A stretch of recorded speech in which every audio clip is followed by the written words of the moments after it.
이어서 잉글리시 뉴스가 방송됩니다.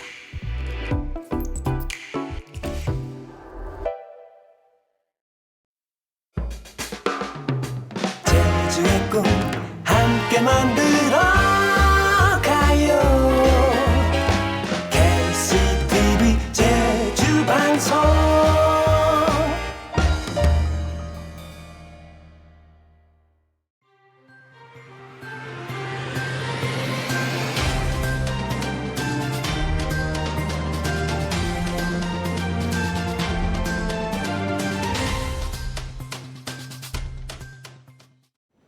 Welcome back to KCTV English News. I'm Hee-Jung Lee.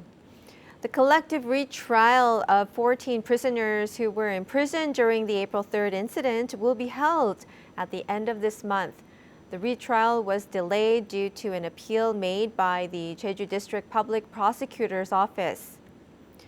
The Jeju District Court has set the 21st as the date of the special trial for the April 3rd incident.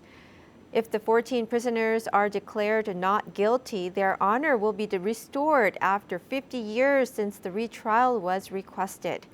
Meanwhile, the district prosecutor's office made an appeal on the local court's decision of initiating the retrial process of the 14 prisoners in March. However, the Gwangju High Court dismissed the appeal. However, the Gwangju High Court dismissed the appeal. This year's local civil service examination will be held on the 18th at 5 test centers. The test is for people applying for grade 8 and 9 civil servant positions. Those currently infected with COVID-19 can also partake in the exams after registering in advance until the day before the test date. Successful candidates will be announced on July 20th, and following interviews will take place for 3 days from August 17th. 2,787 people will take the exam, and 1 out of 11 candidates will pass the exam. Violence against women continues. About 4,000 cases of gender-based violence are reported in Jeju each year. While the Anti-Stalking Act is in effect, more than 100 suspects have been arrested this year. Todd Thacker reports. This is a residential area in Jeju City late at night. A man in a white top walks into the area and hangs about for a long time. On the night of the 28th of last month, a man in his 40s was caught by police for spying on his ex-girlfriend near her house. The man had been given a restraining order after he constantly called her and entered her home after she called off their engagement. He ended up in jail. These are text messages written by another man in his 40s. He repeatedly made abusive phone calls and sent text messages to his ex-girlfriend after she broke up with him.